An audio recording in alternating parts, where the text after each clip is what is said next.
안녕하세요. 고인강고 5번째 12선지자의 외침 소예언서 3번째 시간입니다.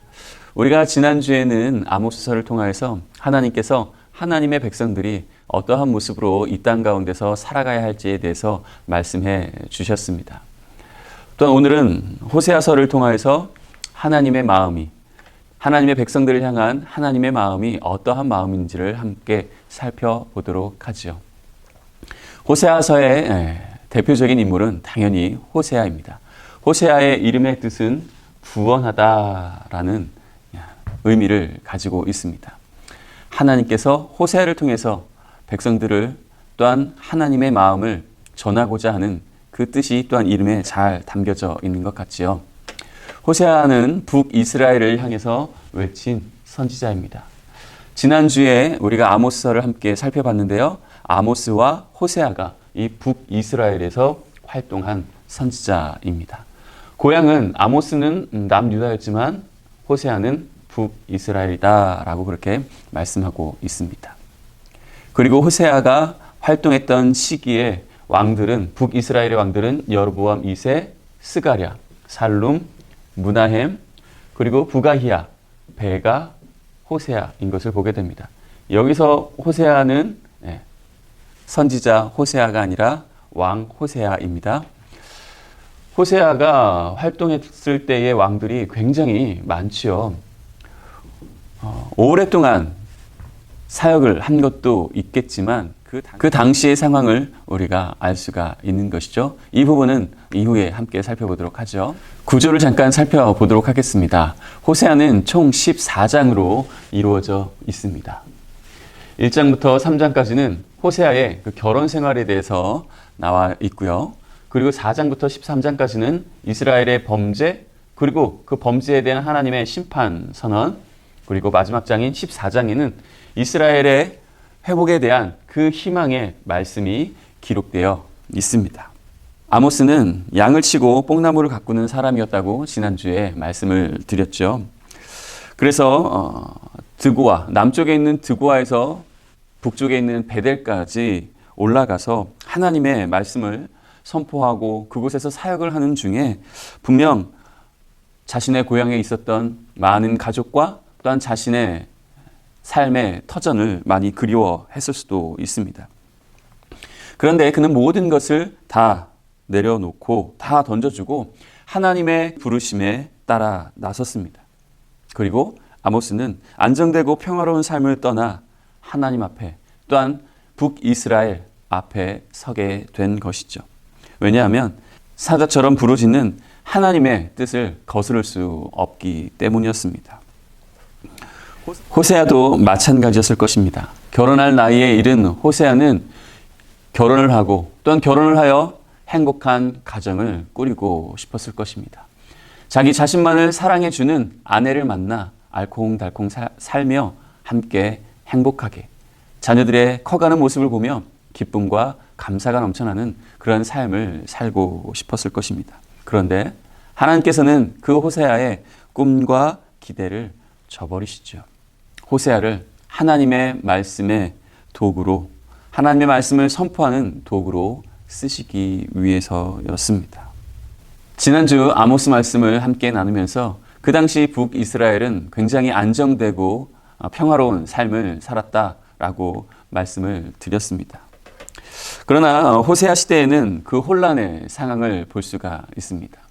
앞서 설명드린 대로 호세아가 활동할 때의 왕의 이름들입니다. 그런데 잘 살펴보면 여로보암 2세는 한 40년을 왕의 자리에 있었고요. 스가랴는 6개월, 살룸은 고작 한 달, 무나헴은 좀 오래 했네요. 10년, 부가히야는 2년, 그리고 베가 길게 했습니다. 20년, 호세아가 9년을 한 것을 우리는 보게 되죠. 왜 이렇게 짧게 했을까요? 그것은 아수르 세력이 점점 커지던 시기였기 때문에 그렇습니다. 왕이 아수르를 맞서면 친아수르 세력이 임금을 죽이고 또 왕이 아수르와 화친하려고 하면 반아수르 세력이 임금을 죽이게 된 것이죠. 그래서 스가랴는 6개월 있다가 살해됩니다. 살룸은 단 한 달 만에 살해됩니다. 이처럼 이스라엘의 내부 정치 상황은 더할 수 없이 불안해져 갔습니다. 또한 이스라엘은 점점 커져가는 그 아수르의 세력 앞에서 갈팡질팡한 그런 모습을 보게 되는 것이죠. 이것이 호세아가 외쳤던 북이스라엘의 당시의 상황이었습니다. 그럼 우리가 호세아서를 볼 때 잘 이해할 수 있도록 함께 살펴보도록 하죠. 첫 번째 내용은 바보 같은 사람입니다. 여기는 1장부터 3장까지의 그 하나님의 사랑, 호세아가 고멜을 향하여서 하였던 그 사랑을 이야기하고 있습니다. 두 번째로는 진짜 회개마자 4장부터 7장까지의 내용입니다. 하나님을 외면하고 하나님에게서 떠났던 그들이 하나님께로 돌아온다고 말은 하지만 그 안에 진짜 회개가 없는 것을 보게 됩니다. 그리고 징계는 어쩔 수 없다라는 것이죠. 8장부터 10장까지의 내용을 통해서 징계할 수밖에 없는 그 이유, 그들의 모습을 함께 살펴보도록 하죠. 그리고 마지막으로 그래도 버릴 수는 없지. 11장부터 14장까지의 내용이 담겨져 있습니다. 그럼 우리 함께 바보 같은 사랑 함께 살펴보도록 하겠습니다. 하나님께서 호세아를 부르셔서 처음으로 하신 말씀은 바로 이 말씀입니다. 너는 가서 음란한 여자를 맞이하여 음란한 자식들을 낳으라. 너무 충격적이죠. 호세아에게 어떤 당부의 말씀이나 어떤 비전이나 어떤 무언가를 제시하고 말씀하여 주시는 것이 아니라 그저 처음부터 음란한 여자를 맞이하여라, 음란한 자식들을 낳으라 라고 말씀합니다. 그렇지만 호세아는 하나님의 말씀에 순종하여 누구도 상상 못할 러브 스토리를 그려가지요. 그렇지만 하나님의 말씀을 대언하는 자로 부르셨는데 음란한 여인과 결혼하고 자녀까지 낳아라라는 것이 이해는 가지 않습니다. 그러나 호세아는 하나님의 말씀대로 음란한 여인을 찾아가 결혼합니다. 그 여인의 이름은 바로 고멜입니다. 마지막 끝이라는 이름의 뜻을 가지고 있는 여인이죠. 그리고 3명의 자녀를 낳게 됩니다. 첫째 아들 이스르엘, 둘째 딸 로르하마, 셋째 아들 로암미입니다. 그들의 이름의 뜻을 살펴보면 하나님께서 씨를 뿌리심, 그리고 로르하마는 국률이 여김을 받지 못함, 로암미는 내 백성이 아님이라는 뜻입니다. 히브리 본문을 보면 유일하게 이 이스르엘에 대해서만 그 호세아에게서 아들을 낳음에라고 그렇게 말씀하는 것을 보게 되죠. 그렇다면 이스르엘만 호세아의 진짜 아들이고 이 로르하마와 또한 로암미는 호세아의 딸과 아들이 아닌 것을 보게 되는 것이죠. 또한 하나님께서 이 2명에게 주신 이름을 보면 또 우리가 알 수 있습니다. 이 로는 부정의 의미를 말합니다. 그래서 긍휼히 여김을 받지 못함, 로가 붙어 내 백성이 아님이라는 것이죠. 긍휼히 여김을 받지도 못하고 또한 내 백성도 아니다라는 것이죠. 이 이름을 볼 때 분명 로르하마와 로암미는 호세아의 자녀가 아니다라는 것을 말씀해 주고 있는 것이죠. 이 사실에 호세아는 어떤 심정이었을까요? 말을 안 해도 그 마음은 누구나 잘 알 것입니다. 그러나 호세아는 고멜과 이 자녀들을 결코 내치지 않습니다. 당시 이혼이 어려웠던 것도 아닙니다. 그 당시는 남자는 하늘이고 여자는 땅에 티끌도 되지 못하게 취급받았던 그 시대였습니다. 호세아가 고멜과 이혼한다고 해서 그 누구도 뭐라고 할 사람이 없었습니다. 이스라엘 문화권에서 아내의 지위는 인격 철학이보다는 남편의 재산의 일부와 같았기 때문에 그렇습니다. 더욱이 고멜의 외도는 이혼당할 분명한 사유가 되기 때문에 그렇죠. 그런데도 집을 나가 바람을 피는 고멜이 어디든지 끝까지 찾아내 데리고 옵니다. 심지어 자신의 아내임에도 불구하고 돈을 지불하여 그 그 아내를 데리고 옵니다. 그리고 나와 함께 있자. 음행하지 말고 다른 남자를 따르지 말라라고 그렇게 좋게 타이르죠. 이게 말이 됩니까? 세상에 이런 남자가 어디 있습니까? 고멜을 향한 호세아의 사랑을 통해서 우리는 하나님의 사랑, 우리를 향한 하나님의 사랑을 엿볼 수 있는 것이죠. 인간의 배신을 겪으시면서 또한 인간에게 버림받고 외면을 받으시지만 하나님께서는 우리에게 다가와 타일러 주시고 우리를 말로, 따뜻한 말로 위로해 주십니다. 이 말씀을 보면 그러므로라고 시작하고 있지만 원어적으로는 그러나, 이 그러나가 더 잘 어울리고 맞다고 학자들은 말합니다. 그러나 너가 외도를 하고 바람을 펴도 또 그 안에서 자식을 낳아도 나는 너에게 다가가서 너를 타이르고 너를 위로하고 너를 데려올 것이다 라고 말씀하고 있는 것이죠. 외도하는 이스라엘에게 벌을 주시지만 그들을 애절하게 사랑하시기에 이스라엘을 다시 데려오셔서 다시 회복시켜 주시는 분 또한 우리 하나님이십니다. 그렇게 회복시키시고자 자녀의 이름을 바꿔 주십니다. 로르하마에서 루하마로, 로암미에서 암미로 자녀들의 이름, 호세아의 자녀가 아니었던 그 자녀들의 이름을 바꿔 주십니다. 부정하였던 이 로자를 다 떼버립니다. 국률이 여김을 받은 자로서 이제는 나의 백성으로 바꿔 주시는 것이죠. 하나님은 호세아의 결혼 생활을 통해서 하나님께서 얼마나 이스라엘 백성을 사랑하시는지 잘 보여주십니다. 호세아의 아내를 향한 사랑은 바로 하나님의 이스라엘을 향한 사랑 그대로 보여주시는 바보 같은 사랑인 것입니다. 그렇다면 하나님께서 사랑하는 이스라엘, 고멜과 같은 이 이스라엘의 모습은 어떤 모습이었을까요? 그들의 모습은 바로 음란한 고멜과 같았습니다. 이것을 역사적으로 우리가 살펴볼 수가 있습니다.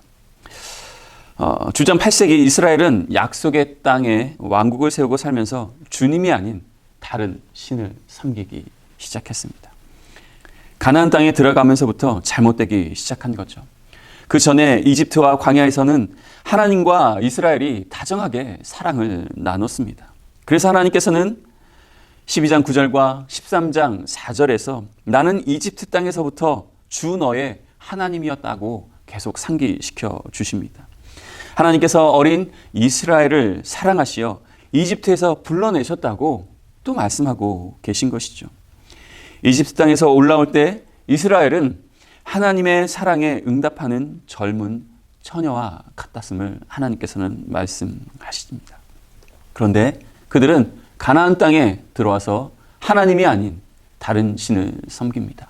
바로 고멜이 다른 남자를 따라간 것처럼요. 또한 이어지는 이스라엘의 역사를 보면 그들은 떡과 물, 양털과 삶, 기름과 술을 주는 내 여인들을 쫓아가는 것을 보게 됩니다. 이러한 것들을 주는 것이 바로 하나님이 아닌 다른 신들과 같았다라고 생각하며 그들을 따라간 것이죠. 하나님의 사랑에 배반한 것입니다.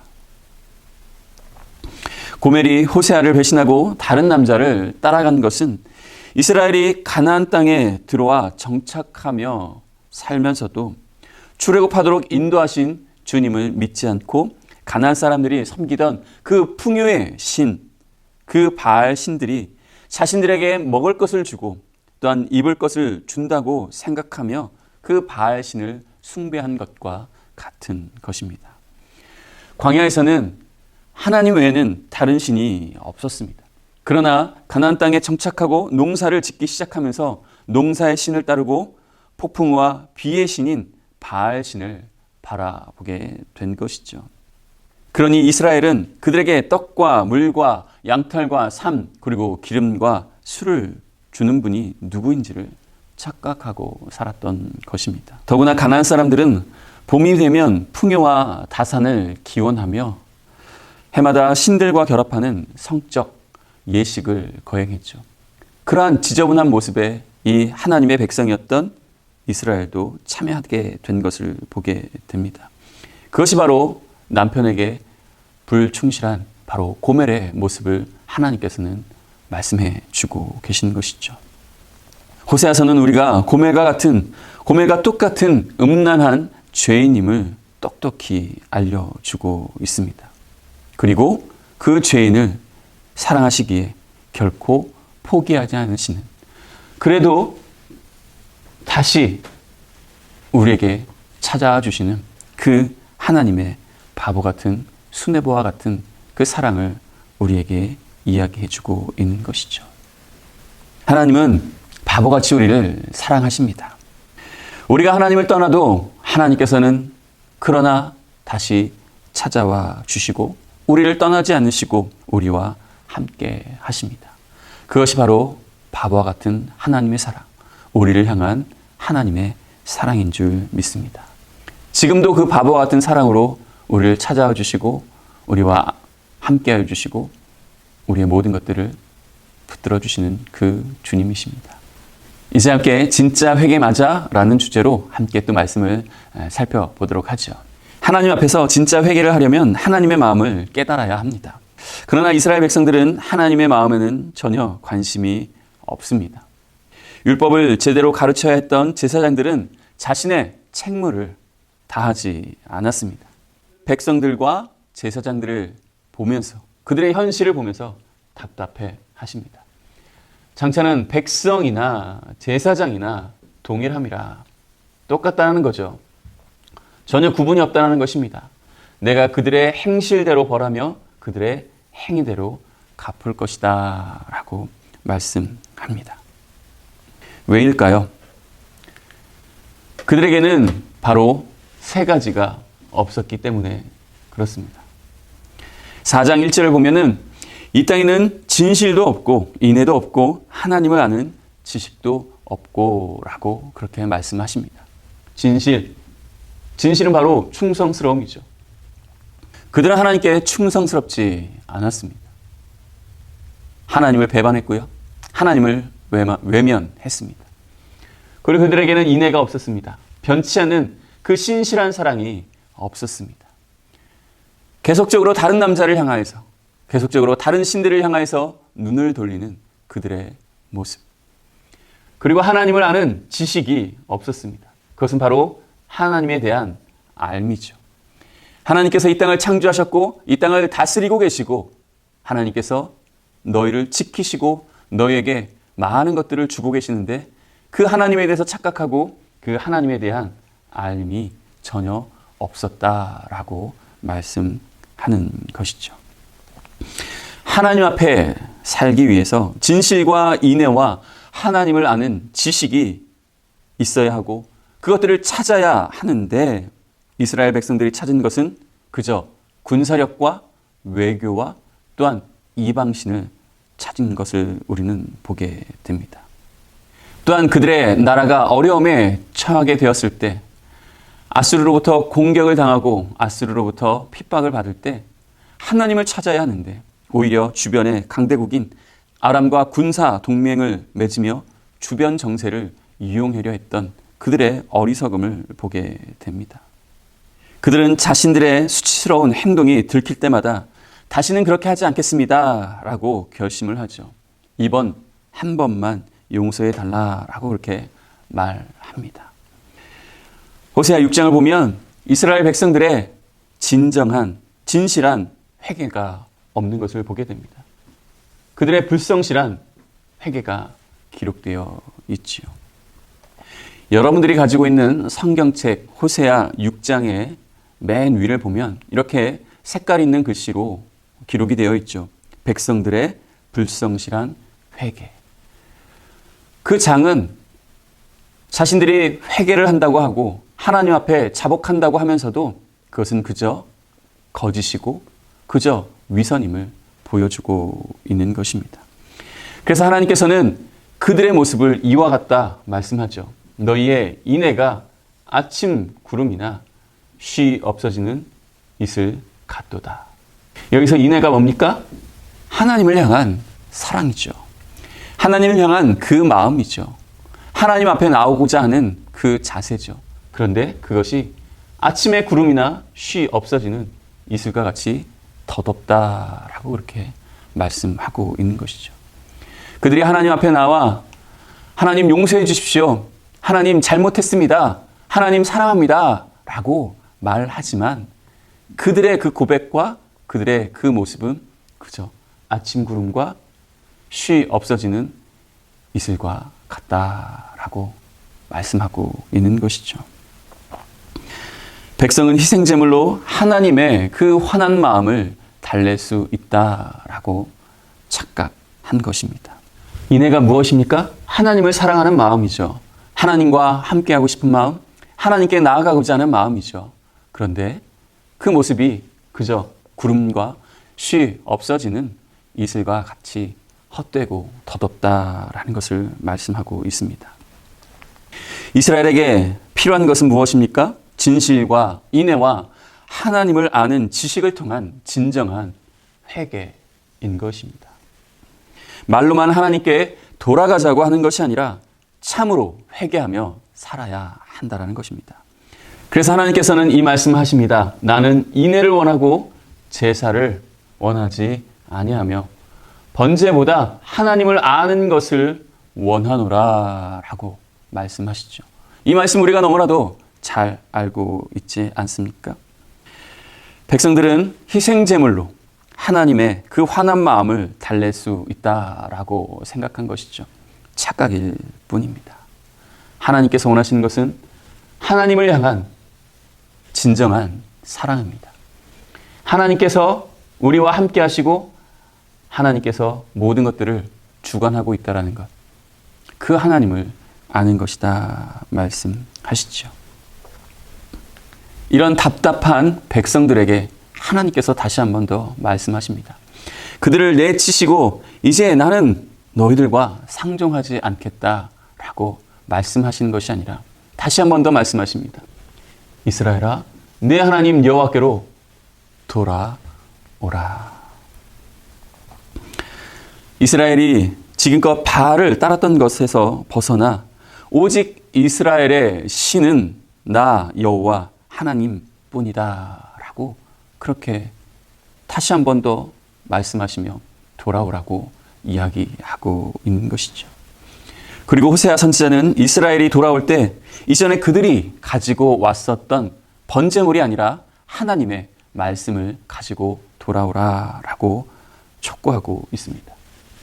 너는 말씀을 가지고 여호와께로 돌아와서 모든 불의를 제거하고 선한 바를 받으소서. 우리가 수송아지를 대신하여 입술의 열매를 주께 드리니이다. 여기서 말씀은 단수가 아닌 복수를 의미합니다. 그렇다면 무엇일까요?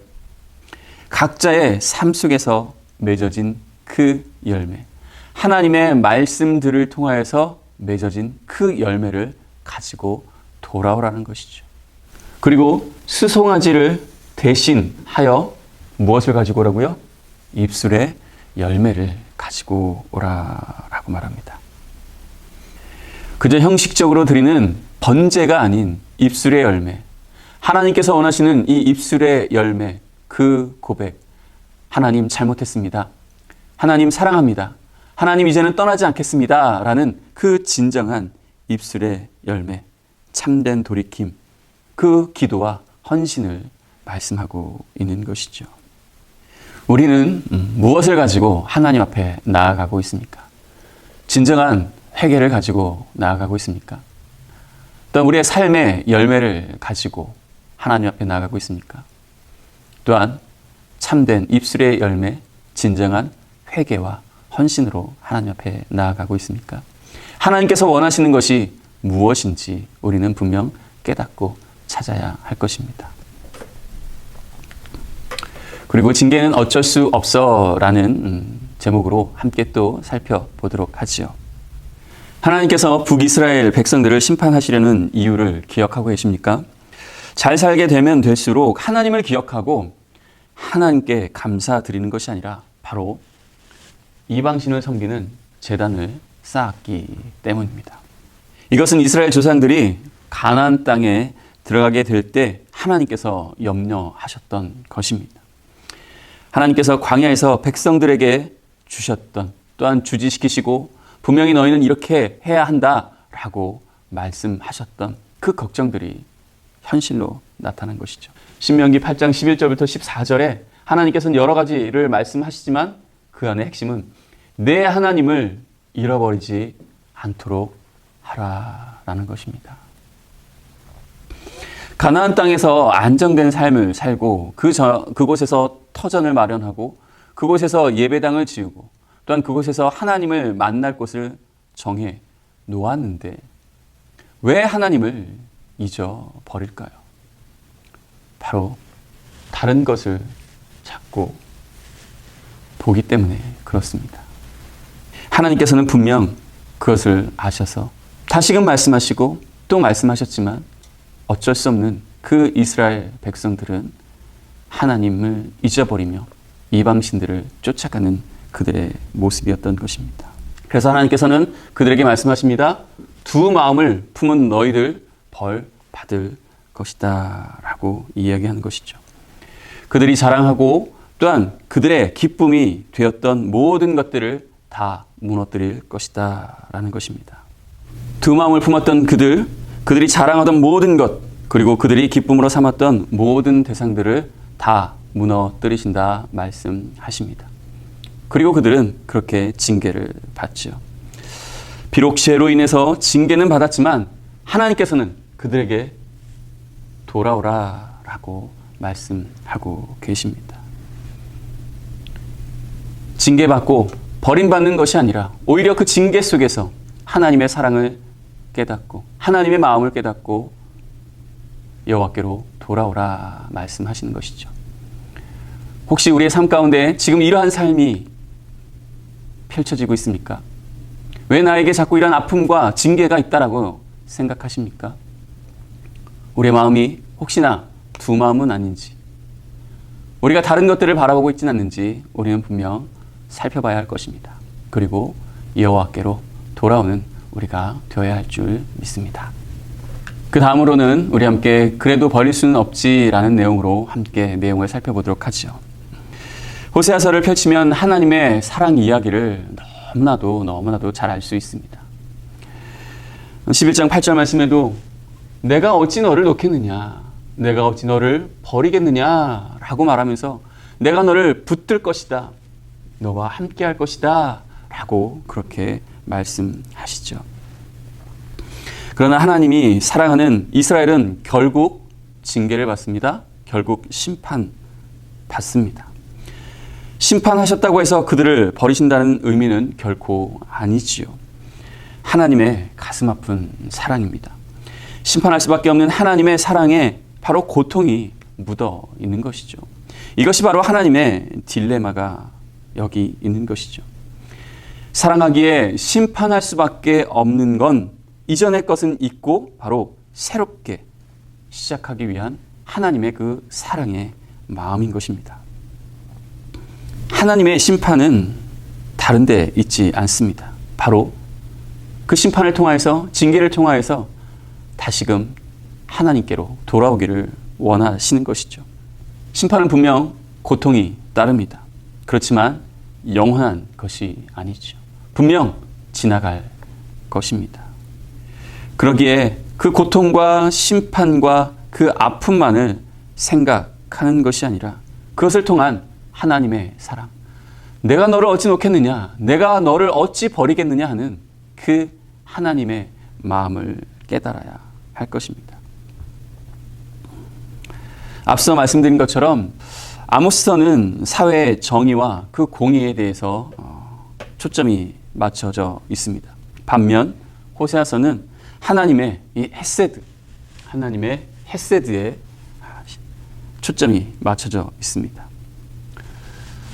이 헤세드를 잘 대해줌의 의미에서 살펴보면 인자, 자비, 사랑, 인애 등으로 우리가 이해를 할 수 있습니다. 그리고 또한 오래 지속됨의 의미에서 살펴보면 성실, 신실, 신뢰, 변함없음, 흔들리지 안음, 이 하나님의 헤세드, 이것을 통해서 하나님의 성품과 하나님께서 우리를 향한 그 마음을 살펴볼 수가 있다는 것이죠. 소예언서의 마지막 성경은 말라기입니다. 이 말라기도 하나님의 헤세드로 마무리하는 것을 보게 됩니다. 그렇다면 소예언서는 하나님의 헤세드로부터 하나님의 헤세드로 끝나는 것을 보게 되는 것이죠. 바로 소예언서 전체가 하나님의 그 사랑으로 가득 차 있음을 보게 됩니다. 하나님께서 징계하시고 하나님의 심판이 있고 또한 혼나는 내용이 많게 느껴지지만 그 안에는 하나님의 사랑으로 가득 차 있는 것이죠. 우리가 여기서 또 생각해 볼 것은 호세아가 만약 꽃미남이고 정말로 잘생기고 또한 부유층의 자제였다면 고멜이 바람을 피웠을까요? 피우지 않았을까요? 그렇다 하더라도 분명 고멜은 끊임없이 탐욕과 욕망에 사로잡혀 바람을 피우며 외도를 하였을 것입니다. 바로 이 모습이 우리의 모습이기 때문에 그렇습니다. 하나님의 헤세드, 하나님의 헤세드는 언약의 사랑입니다. 언약적인 사랑입니다. 언약적인 사랑은 어떤 사랑입니까? 일방적인 사랑입니다. 우리가 보통 약속을 할 때 상대가 무엇인가를 지키지 않으면 그 약속은 파기되고 끝나게 되죠. 그렇지만 언약적인, 하나님의 이 언약적인 사랑은 일방적인 사랑이기 때문에 우리가 그 약속을 파기하고 그 약속을 잘 지키지 못하더라도 하나님께서는 끝까지 다른 것 보시지 않고 너가 지키지 않았기 때문에 나는 너와 이제 결별할 거야가 아니라 다시 찾아오시며 다시 우리에게 손 내밀어 주시며 우리와 함께 하시는 그 하나님의 사랑, 그 하나님의 사랑이 바로 우리를 향하고 계시고 우리와 함께 하고 계십니다. 하나님의 그 사랑 정말로 눈물 나도록 고맙습니다. 그러기에 우리는 다시 하나님께로 돌아가야 합니다. 하나님께서 원하시는 그 모습이 바로 호세아서 안에 담겨져 있음을 보게 됩니다. 하나님의 사랑과 또한 다시 돌아가야 하는 우리의 모습. 호세아서를 읽으시면서 이 부분에 대해서 집중적으로 살펴보시고 하나님의 사랑과 또한 우리의 그 못난 모습, 그렇지만 다시금 하나님께서 우리를 돌봐주시고 우리에게 손을 내밀어 주시며 우리와 함께 하신다라는 그 사랑을 우리가 기억하였으면 좋겠습니다. 고인광고 5번째 12 선지자의 외침 소연서 3번째 시간을 이제 마치려 합니다. 호세아서를 읽으시면서 하나님의 사랑과 또한 못난 우리의 모습, 그리고 다시 또 우리를 찾아오시며 우리와 함께 해주시는 그 하나님의 사랑을 깊이 깊이 묵상하며 주님께로 나아가는 우리 모두 되길 주님의 이름으로 축복합니다. 감사합니다.